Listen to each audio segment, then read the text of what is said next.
Now, coming back to the ongoing visit of President Joe Biden, we are joined by Taoiseach Micheál Martin. Good morning to you, Taoiseach. Can I ask you, first of all, will you put some context on this for us? The significance of this. This is a long visit, a visit where he's addressed both houses of the Oireachtas and he's rode in firmly behind the Good Friday Agreement. How significant is this? I think it's a very significant visit. It's a very special week for this country and our relationship with this President Biden, and indeed with the American people. And in terms of, first of all, peace and economic development on the island of Ireland, we have a very strong economic relationship, but we are also remembering 25 years since the Good Friday Agreement, and I think that is the context in terms of peace, but also pivoting to the future in terms of economic development, and also then that we share values in terms of democracy, the rule of law, the international rules-based order. And I think that was very evident in his speech yesterday in respect of the war in Ukraine, and where Ireland and America and the European Union, the United Kingdom, sits in respect of protecting and working to support those values. And thirdly, the relationship that has developed over time between US aid and Irish aid in terms of sub-Saharan Africa and in terms of food systems, nutrition, and particularly infant malnutrition. And those types of partnerships, I think, were all strengthened and articulated very well by the President yesterday, and I think it reflects the shared set of values that Ireland and the US now have and work together on. Is there a concern? I mean, some of the coverage in the UK has shown that there are definitely some UK politicians whose noses are out of joint about this visit.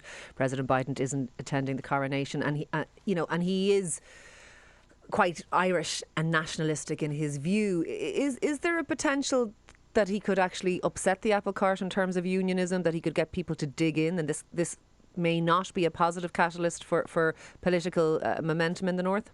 Well, I'm surprised at some of that commentary in the UK. I think you have seen it though. Yeah, I've seen some columns and articles. There's some churlishness, and because I think everybody knew President Biden was going to come to Ireland, and I think it's fitting and appropriate in the context of the 25th anniversary of the Good Friday Agreement that it would come at this particular time. But also his appointment of Joe Kennedy points in the direction in terms of the President that the President is looking at in terms of the future and the economic potential and possibility of the future. And I think that is welcomed across all party positions in Northern Ireland. And also the President has invested a lot of his own time and political career in terms of peace in Northern Ireland. And he's a well-rounded, balanced political leader who has worked with all governments, with the United Kingdom government, with the European Union, the Irish government, and indeed with politicians in Northern Ireland to bring about peace. And I think in America they're very conscious of the success of the Irish peace process. One of the successes, if you like, of both American intervention, European support, and both the Irish and British governments working together, which is a template for other conflict zones and areas where people are working towards peaceful solutions. Okay. So I think generally, and I think Jeffrey Donaldson has said, that his speech yesterday was balanced. I think people take his bona fides without question. And there is that issue that they do want to see the Northern Ireland peace process as a win for, I suppose, American diplomacy and American foreign policy. It hasn't always played out well. Some of the other foreign policy or American diplomacy, I suppose, attempts at what has happened in Northern Ireland. Do you think that makes Northern Ireland's politics more important to them? I do. I believe that and there's no question that the American intervention was essential, and going back to the very beginning and in advance of Good Friday, the work of John Hume in America, for example, and going back to the presidency of Jimmy Carter, there's been an evolution of American policy towards Ireland and towards the situation in Northern Ireland. And during the Clinton years, that reached a maturity and a significance that was contributed to bringing peace to the island of Ireland. So it is something, and sometimes we underestimate it, that is valued very highly on Capitol Hill and valued by the President and indeed by many of the congressional representatives who have come to Ireland this week and will be here next week in terms of that American dimension to the Irish peace process. In terms of President Biden's affection for Ireland, I don't think anyone could fail to think that it appears to be genuine. He does appear to believe this is a sort of homecoming, that he sees this as his homeland, and we're quite lucky to have him in the White House to a large extent, aren't we? We are. I think it's a personal family story. It comes across very strongly. His comments are heartfelt. and one has to take him literally in terms of his Irish experience. He speaks fondly of his grandparents and his parents, his mother, and the values that they nurtured in him as a person. And right throughout this trip, and indeed in previous meetings, he speaks much about values and family values that have been handed down in respect of the dignity of the individual, the affirmation of each person in terms of their capacity and their capability in life, and what they can achieve. And I think you get that sense that Irish experience, that his family's experience of immigration matters.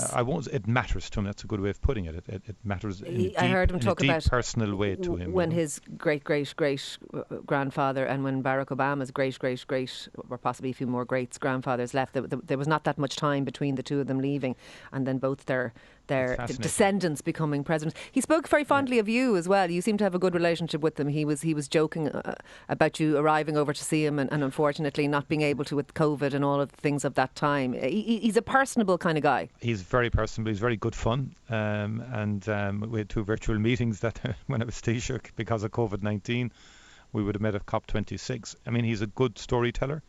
He has that natural Irish gift of the capacity to tell a good story with good humour. Yeah, and good he sent wit. himself up a little bit about the black and tans gaff. Like he didn't take it too seriously.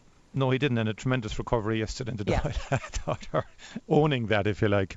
And again, very proud of Rob Kearney. That comes across. He will say that to us, and his sister said it to me. You know, they really huge fans. I can recall when Ireland beat the All Blacks in the Aviva. I actually got a phone call from President Biden at the time in the aftermath of the match, spontaneously to say, wasn't that something? And so I was taken back myself, but the call came from Washington, so I took it. He was with his brother watching the match, and their pride that really is, Tánaiste, a special relationship. I doubt he picks up the phone all that often and just dials up for the chats. Well, I think it reflects his relationship with Ireland, and I was Taoiseach at the time, and he wanted to share his joy at Ireland beating the All Blacks on that occasion, and his pride in Rob Kearney and his relatives. And but the special relationship, it's real. It's very real. It's genuine. And remember, he was the vice president that initiated the breakfasts on Patrick's morning, and he initiated that. He's very committed. He values it, and I think what he values most of all is the set of values that were handed down to him by his Irish parents and his mother in particular, who he refers a lot to. And there was a lovely moment in Carlingford Castle when he spoke to the band there.